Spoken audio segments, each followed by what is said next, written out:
All right. Hey, everyone. Welcome to day three of Math 133. Today is September 4th, so I'm going to share my screen here. And we are going to cover the Chapter 2 review today. Um, we're also going to cover the Chapter 2 review worksheet, which is a project. It's one of the projects.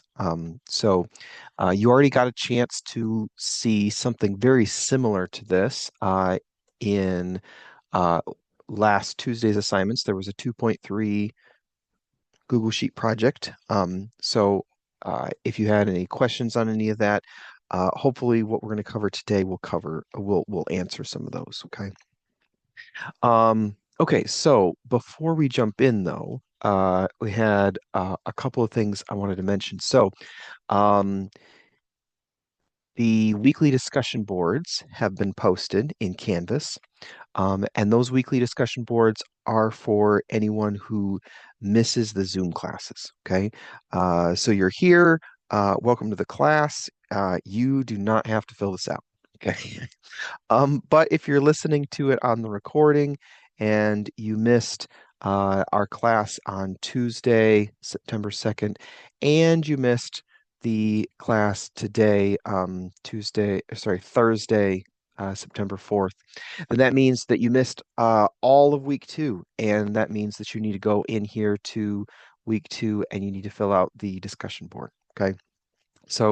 And that will get you your points for participation, right? Participation and notes was one of the categories for grades, right? Um, you don't have to come to the Zoom classes, but if you don't come to the Zoom class, make sure you go and fill out the discussion board, okay? So for the discussion board, there'll be a topic there. You'll read through that, and then you'll write your responses. And then you also need to respond to two other people who also filled out the discussion board. If you're the first one to fill it out, then you're going to have to wait for other people to also post. Yeah. Anyway, so there's that. Um, we did not have a discussion board for week one. Week one, we only had class last week on Tuesday, and most people came to that, so don't worry about week one. There also won't be a discussion board for the week of the midterm or the week of the final. Okay. Um, so for those, you don't have to come. You have to do the midterm, but you don't have to be in Zoom. Um, okay. And if anyone has any questions on those, let me know. I know that some people have already reached out because when this popped into Canvas, they're like, "Oh no, I have a late missing assignment." No, it just got added. And for those of you who are in the Zoom, you do not have to fill it out. Uh, it might show as missing. That just means that I haven't gone in and marked that you were uh, in attendance, and so you get full points. Okay. So yeah, so don't if you know you came to the Zoom class, and you can come to either the 9:30 a.m. or the 6:30 p.m. Either one. As long as you come to one Zoom a week, you know, I'll be going through and filling in those grades when I get around to it. Sometimes I fall behind, but okay, that's the weekly discussion boards, which you don't need to worry about because you're here. Um, but today, day three, we're going to cover the chapter two review and the Google Sheet project. Um, so the chapter two review is on page 304. Page 304 in your course pack. Okay, so there's four pages, so 304, 305, 306, and 307. So you'll want to go get that, okay, so that you're able to follow along and fill it in. Now, if you don't have your course back yet, we're getting a little far into the semester, so make sure you get it right away, okay? So contact the bookstore if you need it shipped. It's 15 bucks, and they're pretty quick. Um, if you don't have your course pack, fill out as I'm going through and giving you the answers, fill it out on a blank piece of paper and submit that. Okay. Um, you're not going to be able to go through the whole class without a course pack, especially since uh, one of the things in the course pack is a yellow section that you can use on the test. You definitely want that. Okay. Um, but for today, you don't have it yet. Okay, okay, it's fine. But um, so here it is, page 304. Can everybody see my screen okay? I tried to turn on all the lights, so hopefully this is bright enough. Let me know if it's too dark. Elaine's saying yes, so Okay. Yeah. okay. Okay, so yes, thank you. Thank you, Jenica. So starting on page 304 in our course pack. And we're going to go through this chapter 2 review worksheet together. But I'm going to start by going through and giving, some hints and stuff. And I'll stop the recording and then we'll go back through. We might break up into groups or maybe we'll stick together and finish filling out the rest of it together in the Zoom. Okay. Um, okay, so to start with, the following table shows the number of pet dogs in thousands, okay, for all the countries of Europe that participated in the reporting data. Okay. So when they say thousands, like if you have 2,000, that's 2,000 thousands. So that's actually 2 million, okay? Right? Because there's not 2,000 dogs in a country, right? How many dogs are there in the US? There's way more than 2,000, right? It's 2 million. Um, okay, so anyway, this we're going to fill this in. And this, however, is our project for the day. So we're going to skip past this for a second, and we'll come back to this. But this is actually our project, okay? And we'll work on the project together as well, okay? Okay, so once you've filled in all of these things, you'll be able to answer these questions here, okay? So by the way, when we're talking about uh, the number of pet dogs, um, you'll find that on page 5, okay? Or when you're talking about, sorry, number of pet dogs, qualitative, quantitative discrete, and quantitative continuous. In your course pack, you guys filled in notes on section 1.1 already, and so you'll find that information there. Okay. Capital N, that means what's the total population? Okay. Um, not the population of dogs. Okay. This is showing the number of pet dogs for all countries. Okay. So make sure you give context and the value. So the value is just the number, but what does that number mean? Okay. All right. So like I said, I'm just going to give you some hints before we actually dive in. So on page 305, um, explain why it's not appropriate to talk about the shape of this distribution. So that's a question for you guys. So this graph shows the users for all social networks worldwide. Okay. So question A, what type of graph is this? The question for you guys. So what type of graph do we have here? Time series, pie chart, frequency histogram. What is this?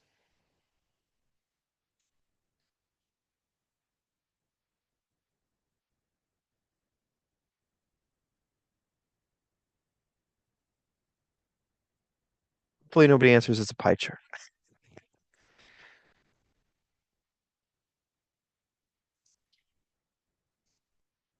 It is a bar graph.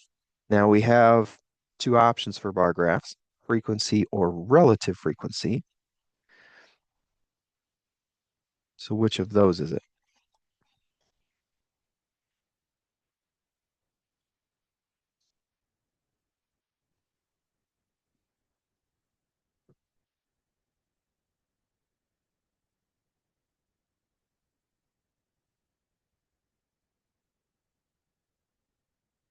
So the way that you tell is frequency is going to be counts. One, two, three, four, five.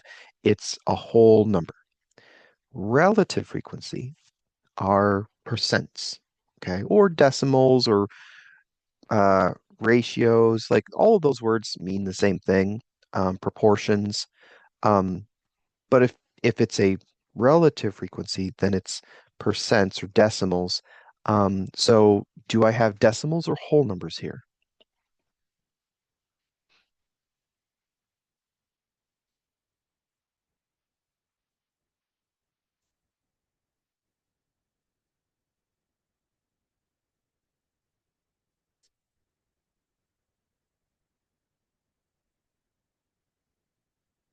Whole numbers. Yep. So if it's whole numbers, then you are correct. Thank you, Maria. It is frequency bar chart. Mhm.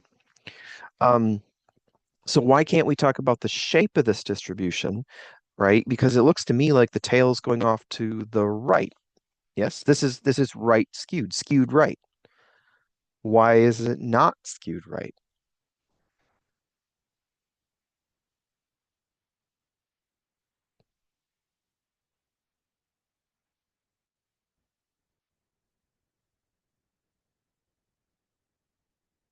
So when we talk about shape of a distribution, um, it requires that your x-axis is in order, right?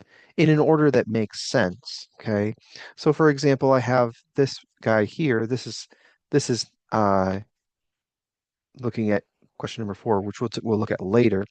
But like each of these, so 10, 20, 30, 40, that's in order. That makes sense, right? This one here, I have years. I have 1990, 1994, 98, right? Those are all in order. Are these in order?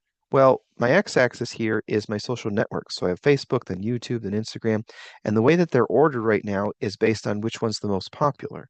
Well, that doesn't actually mean anything, right?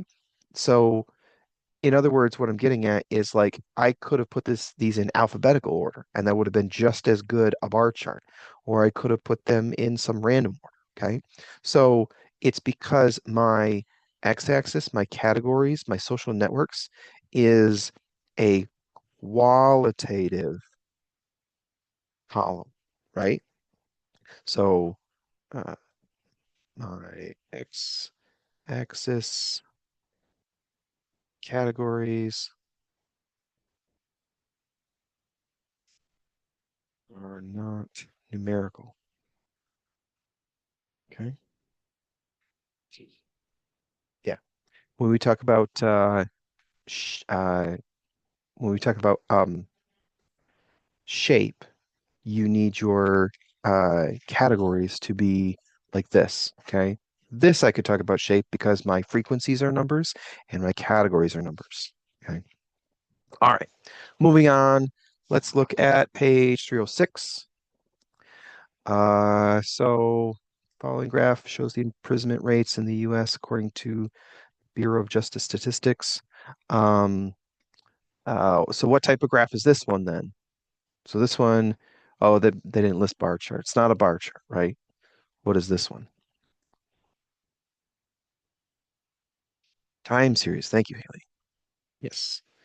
My x-axis is time, and I have a line graph. That makes it a time series, okay?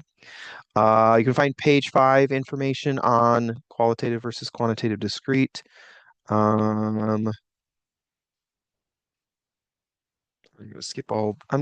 So I'm only giving hints on the ones that I think you might struggle with, like the ones that are more difficult. So I'm gonna skip most of this. Most is pretty easy.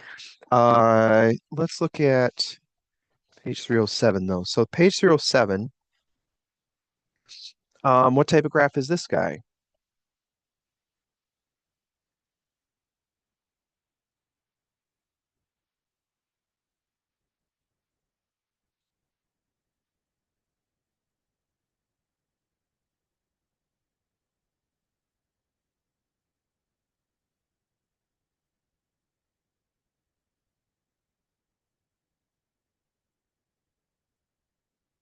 Yep. So now it says it's a histogram, and you are correct. So the way that you can tell that it's not a bar chart is my bars don't have any space in between them.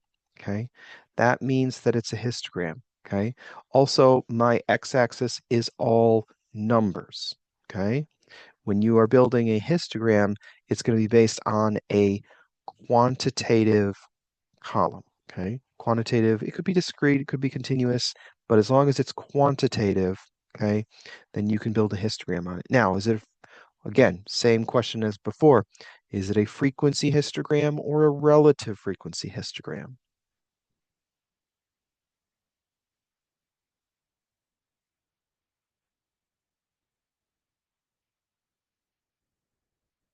And it's frequency because my numbers here are not decimals, right?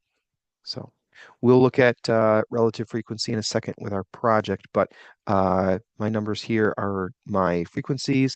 And by the way, this bar right here, this goes from 0 to 4.9. That's this bar right here. And then this next bar, this one goes from 5 to 9.9. Okay. So that's this range here. Okay. This one out here, this bar goes from 80 to 84.9. And it could actually, it's not even just zero point 0.9, it's 0.999, right?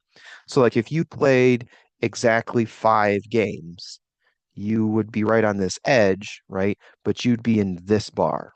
You'd be in the second category because this first bar only goes up to 4.999. And there are times where it doesn't make sense to talk about zero point 0.9.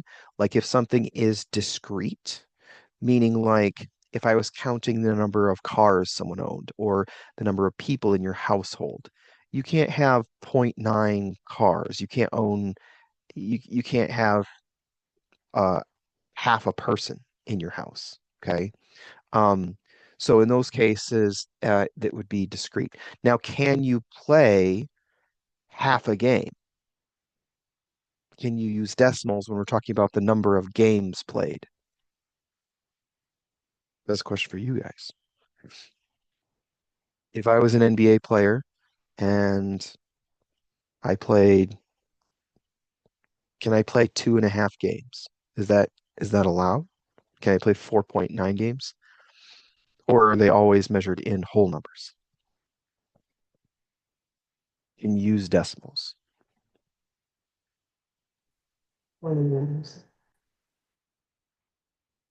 Chanel unmuted and then remuted. So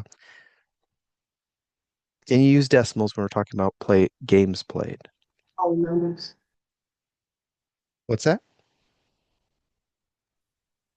I don't think you can use decimals playing games. Yeah. So you can use decimals for number of games played, right? You can play half a game. You can play, three quarters of a game. You can play zero point 0.9. So in that case, this would be continuous. Okay. Continuous meaning you are allowed to use decimals. Okay. All right. Cool.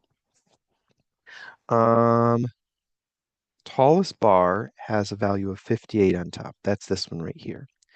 What does this mean in the context of the situation? Be specific and include discussion of games and players. Okay, so what this graph is showing us is on the x-axis, it's the number of games that that person played, and the bar is showing how many people are in that category.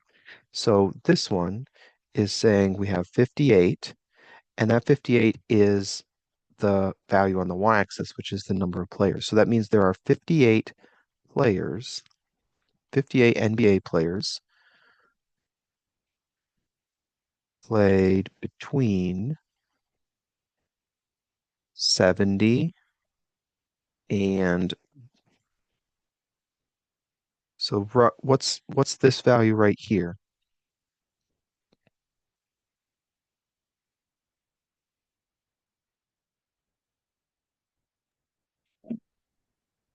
Can, can I just say, I kind of think the amount of games played is going to be discrete because you count them. Hmm. But if, So yeah, so that's so Elaine's saying we should be circling this one, right?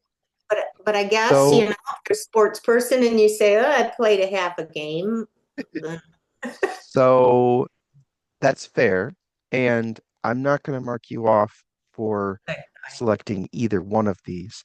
Um, So if you're a baseball guy, um, you'll see innings pitched, and when you look at a pitcher's statistics, they do count it with decimals. So like they would say if you pitched uh, 5 innings and then you got one out in the sixth inning, they would say that you pitched 5 1/3 innings.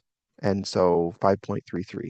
And they add those up over the course of the season. So that all said, uh, same thing with NBA or NFL, there's a game clock and you can tell how long someone's been in the game. Now, Elaine is correct. If you played for like 10 minutes, then you can say, I played in one game in my career, even though, well, technically, okay, you only played for, 1/6 of the game. So this one wasn't a great example to start off on teaching the difference between discrete and continuous. Um, Basically, all you need to know is if it's if you're allowed to use decimals when measuring it, then it is continuous. And if you are not, everything has to be whole numbers, then it would be discrete. Okay. Um, Maybe it was a good example because it got us into the discussion. So, anyway, so we want to say, so we're discussing what this bar means.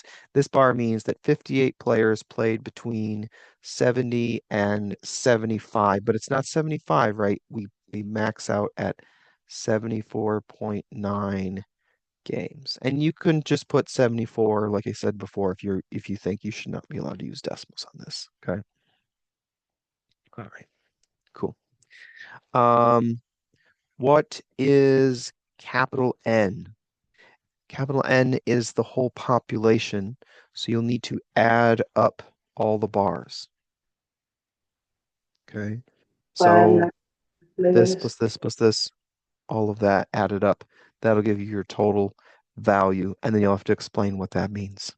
Okay. Okay, so I think that's all the hints I'm going to give you.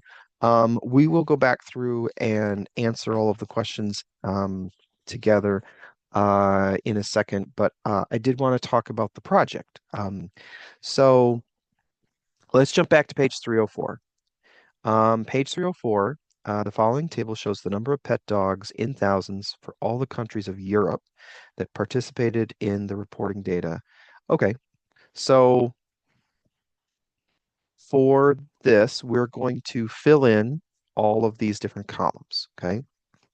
Now, uh, I'm going to jump back over to Canvas because um, if you click on the Chapter 2 review worksheet in Canvas, it'll give you there will be a link for the data sets, okay? And it's going to look like this, and it's a little bit confusing. Hold on, my internet's being slow. No. I'll turn my screen off if it makes a difference. No, I don't know. Maybe I don't know if it'll make a difference. It's just all right. So, um, all right. Can everybody see the Google Sheet that I have with all the list of the different data sets and everything? So some of these are links to Google Sheets. Some of them are links to StatCrunch. Okay. Um, but as long as you know which thing you're working on, you're good. So we are working on the Chapter 2 review, and we're looking at the number of pet dogs. So that's this Google Sheet link right here. And if I click on that Google Sheet, that's going to bring me to a data set. Okay. And these are the same numbers from our paper from page 304. Okay. And so what we're going to do is we're going to fill this in. And then once we've filled it in, we can submit it for the Chapter 2 review worksheet project. Okay. And I'll show you where that is. So back over here in Canvas, uh, right here, Chapter 2 Review Worksheet Google Project. So this one also has a link to that same Google Sheet. There's also a video here explaining how to do this assignment, okay? But once we're done with this assignment, we will post our web URL here, okay? So we're going to do that right now. So back over here in our Google Sheet, and you can get to that either by clicking on this link or by clicking on that link I showed you a second ago, and we get to this Google Sheet spreadsheet, okay? So just like our other projects that we've worked on previously, we are going to need to make a copy of this. So we're going to go File, make a copy, and I'm going to call this Math 133, not for students, it's Hopkins, okay? So if you can put your name in it, that would be great. Which folder should you save it in? If you try to save it in that folder, it's probably going to give you an error. So if you just save it in My Drive, select that, that's probably the best, okay? And then make a copy. Because you can't edit this one, okay? You have your view only. So once you've made a copy, you'll be able to edit it and put in all your answers and numbers and stuff, okay? Cool.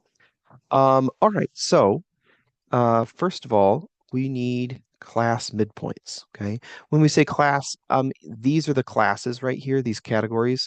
So this one is 8,000 to 99999, right? That's the name of the class, okay? So this one is 0 to 1999. So we need the midpoint, which is the number directly in the middle between those. Okay. So you might already know what the number is, but I don't want you to just type the number. Okay. I want to show you how to calculate it. Okay. Because these numbers, we're going to do this a couple of times, these projects, right? We already did one. We're going to do a couple of these. So I want you to see how to do it. And so I'm going to be grading whether you have the formula in the Google Sheet, not just the right answer, not just the right number. Okay. So the formula for the midpoint is, first of all, we need to find what's called the foundational midpoint. Okay.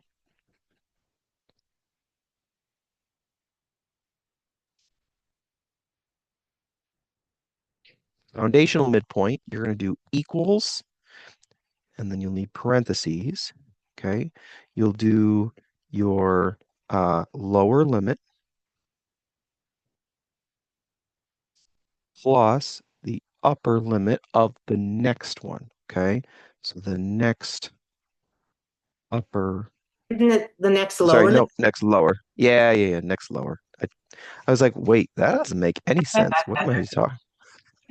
Next lower limit divided by 2. Okay. And that'll give us our foundational midpoint. Okay. And by foundational just meaning it's the first one. Okay. So coming back over here, in cell B2, okay. If you have this open in Google Sheets, great. If you want to open in Excel, that's fine. The formulas are mostly going to be the same. You're going to type equals. So the lower limit of this class is 0, okay. So I'm going to open my parenthesis and do 0, okay. The upper limit is 1999, okay. I don't need the upper limit. I need the lower limit plus the next lower limit. Next lower limit means I go to the next class down, this one, 2000 to 39.99, and the lower limit is the smaller number, so I need 2000, okay? Then I close my parenthesis, and then I'll divide. The divide key is next to your shift. It's the same button as question mark, except instead of holding shift to get the question mark, you just do a /2 and then hit enter, okay? And there it is. There's our foundational midpoint. So what number is directly between 0 and 2000? 1000, okay? Basically what we did was we just did an average. We did an average of these two numbers divided by 2. That gives us our average, okay? So that's our foundational midpoint. Now, if you just type 1000, you're not going to get credit. I want to see if I go back and I click on this 1000, this is not actually the number 1000, it's this formula, okay? But that formula, when it does the calculation, it comes out with this, okay? All right. And stop me if I'm going too fast, okay? But that's how we calculate our foundational midpoint, okay? Now, the rest of the midpoints, can you do that again? Yeah, so back over here, So let's say I delete this. I'm going to do equals, open my parenthesis, 0 plus 2000, close my parenthesis, divided by 2. Okay, that's what you're going to type. Okay.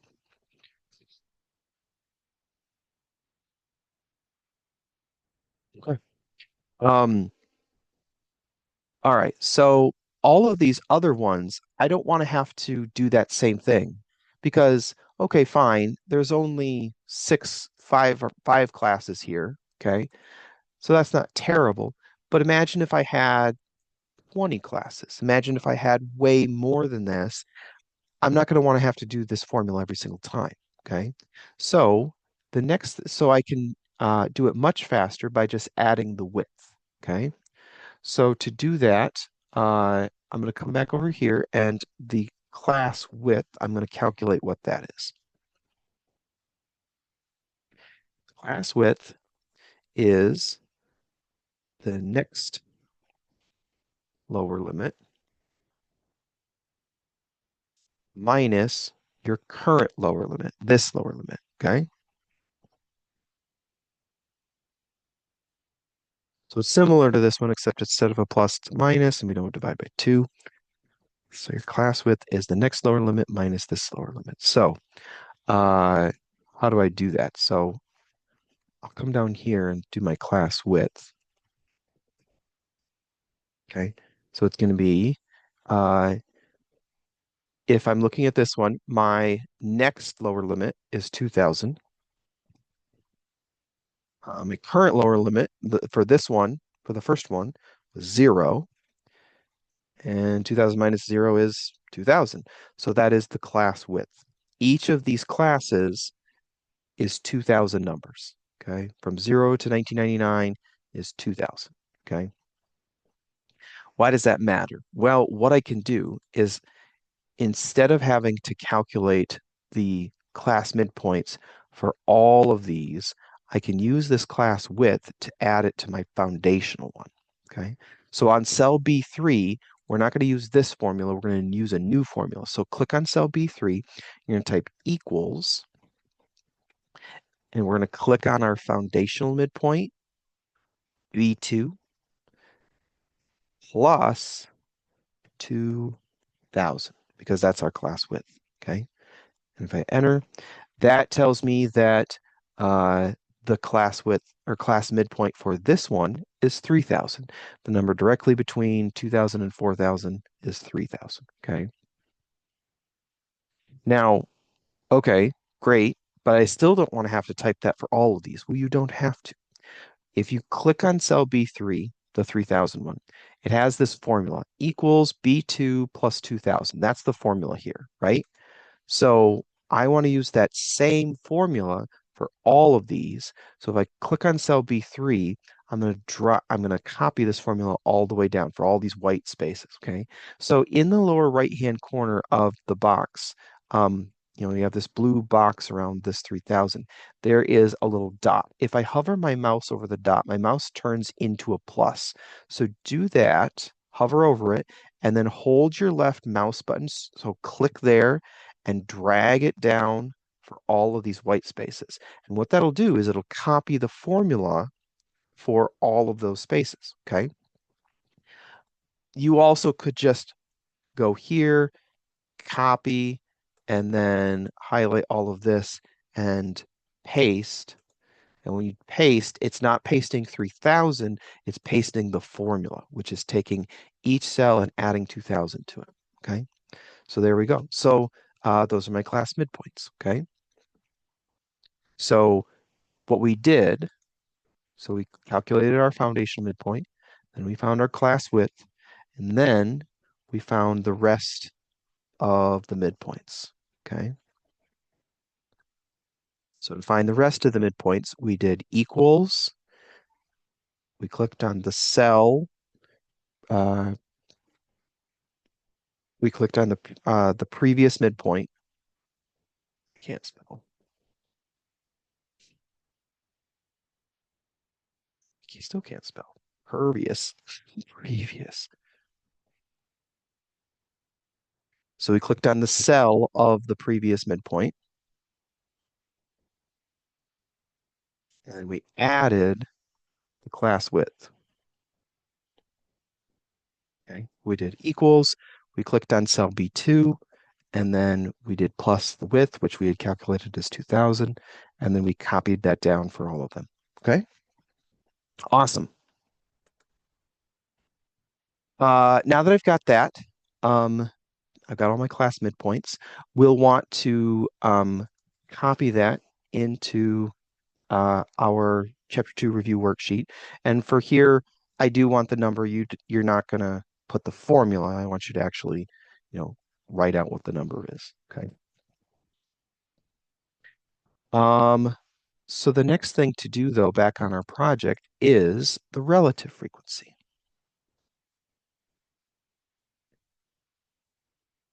So to do relative frequencies, you'll click on the frequency.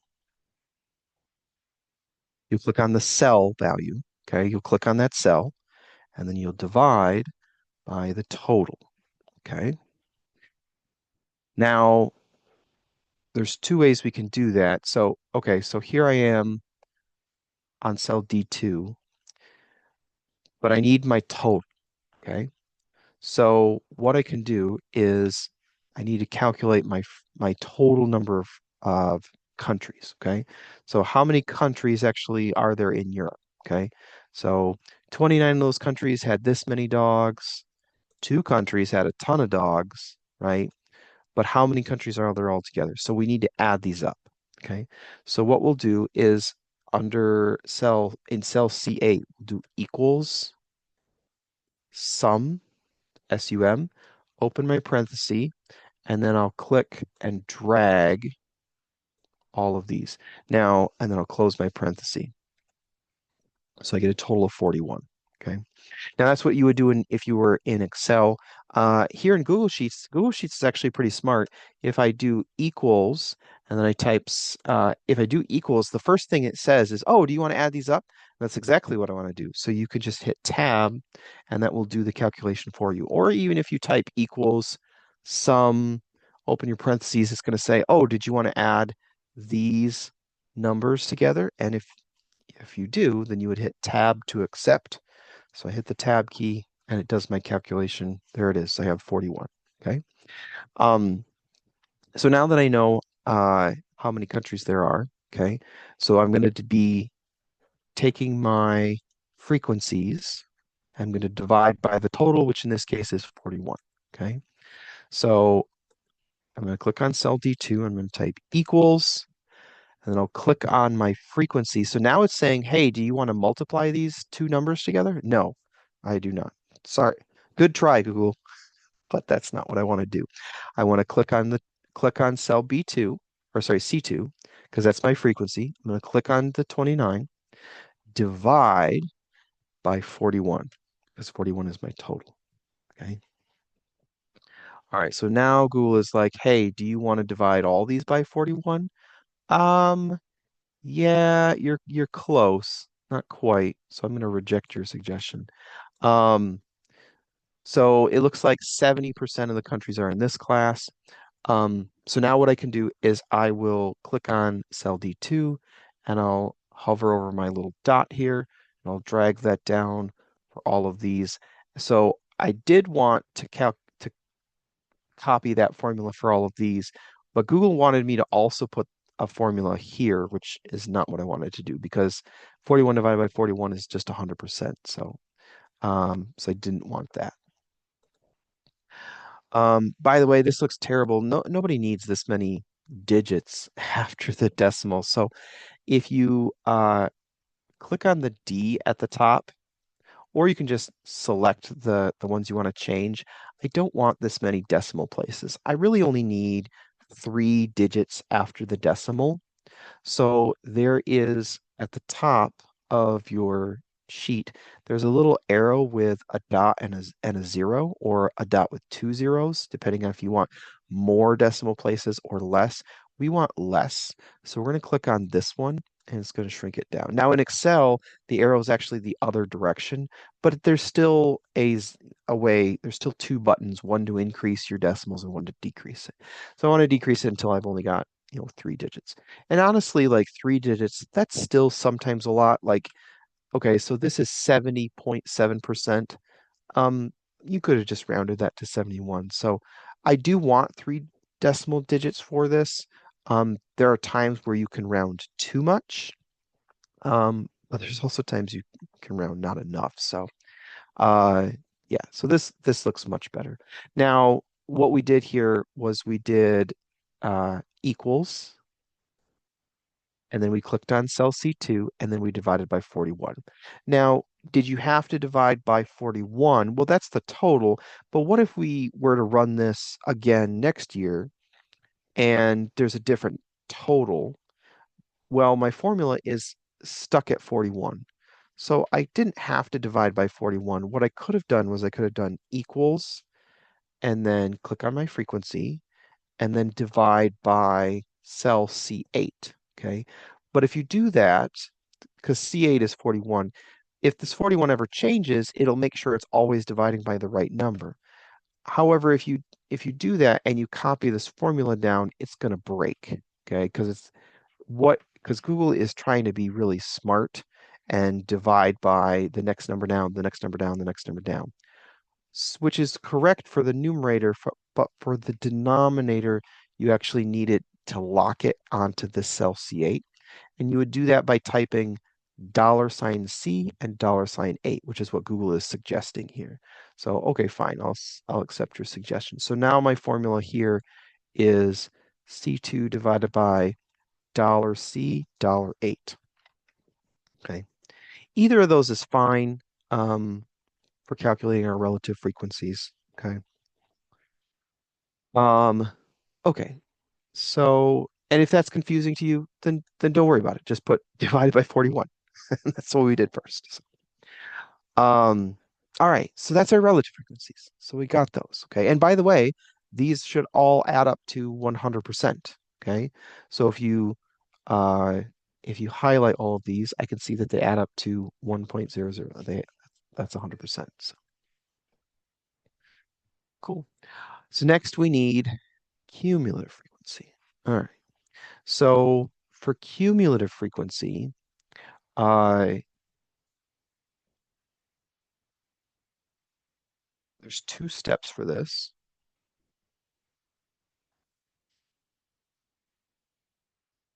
So the first is copy the first frequency.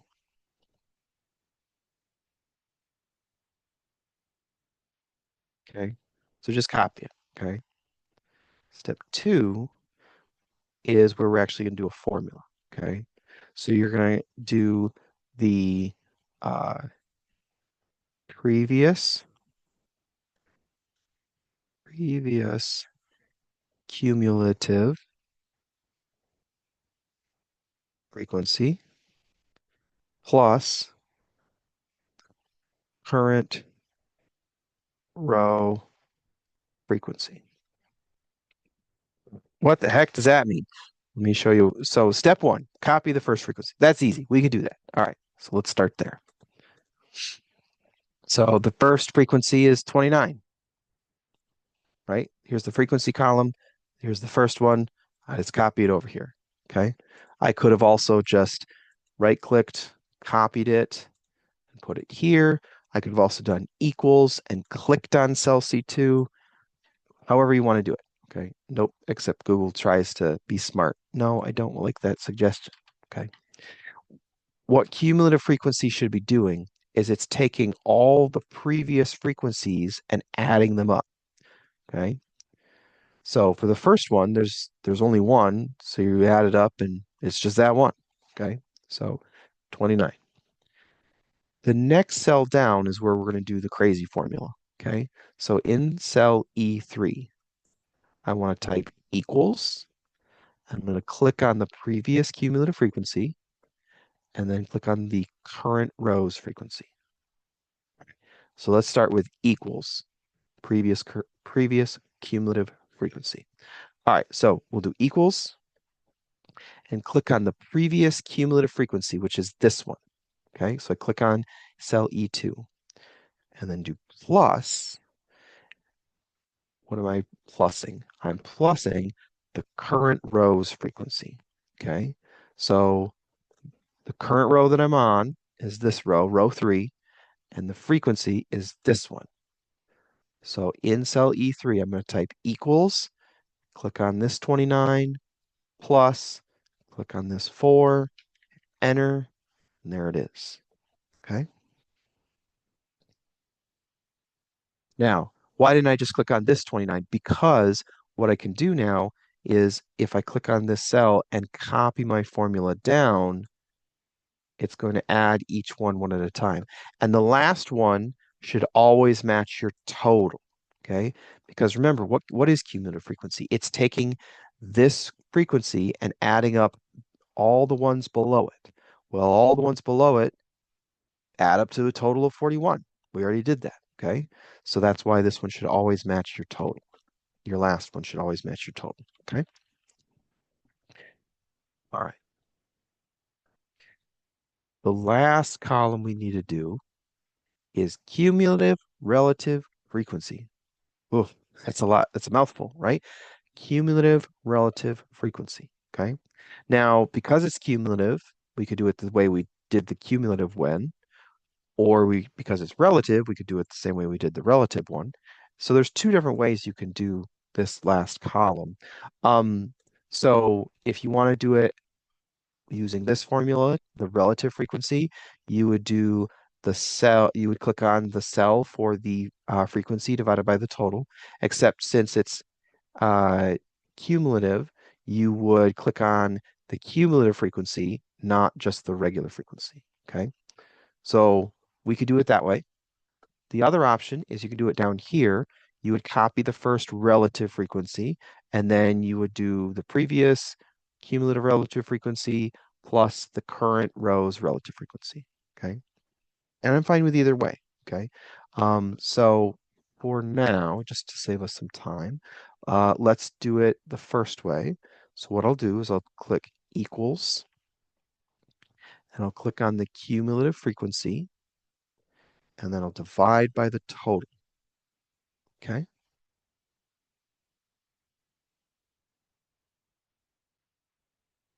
Oh, you're so close, Google, but I don't want this 0 hanging out here at the end. So there we go. So I typed equals, I clicked on cell E2, and it divided by my total, okay? And again, I don't want so many decimal digits. Let's shrink that down a bit. I want 3 decimal digits. And your last one should always be 100%, okay? Last one here should always be the total, and the last one here should always be 100%. Okay. So we'll want to make sure that we put these numbers in here, right? So this was 0.707, 29, and then fill in all of these, okay? So this one was 33, and so 41's down here, 1.00. So fill in all of that, okay, based on what we got from this, okay? But in addition to that, that's the end of this project. So, oh no, we missed a step on the project, didn't we? All right. So last step for this project was we need a graph. We need a graph of the relative of the frequency. Okay. All right. So to do that, I'm going to um, all right. We're not going to make it fancy. That's fine. I had mentioned that, part of my job, I spend a lot of time making sure that everything, all of our graphs look nice. So it'd be nice if we had the categories labeled, but that's fine. So what we'll do is we're going to create a histogram for this. So I'm going to highlight from C1 down to C7. Okay, so I'm going to highlight these and I'll go insert up at the top, chart. Okay, so here's my frequency chart. Okay, and it puts it right on top of the numbers, so now I can't see anything. So you're going to need to move this out of the way. So you can put it here, you can put it over here on the right. Just it's okay if it's hidden a little bit. That's fine. I'll put it here. It's not so bad. So all right, so now our project's done. So all right, did I miss anything, Elaine? Sometimes I forget to do the graphs. You got to remember to do the graph. It looks good to me. Excellent. All right, so now that I've got this, we are going to submit the Chapter 2 review worksheet in here in Canvas, okay? So Chapter 2 review worksheet, Google Sheet project. If we scroll down to the bottom here, we're going to insert the web URL. So what you'll do is in the upper right, you'll click Share, and then remember to change it so that anyone with this link can access it. I know some people submitted the 2.3 Google Sheet, the project, but they didn't change the access, so I can't access it. So make sure you change that, hit copy link, and then we'll put that in Canvas, click on the web URL, and paste that here, okay? Paste it, and submit assignment, and we should get confetti. Yeah, I got butterflies. All right, so that's done. Okay. All right. So that was our project for the day. I'm going to stop the recording and we're going to go back and we're going to finish filling out the Chapter 2 review worksheet, and then we'll call it a day.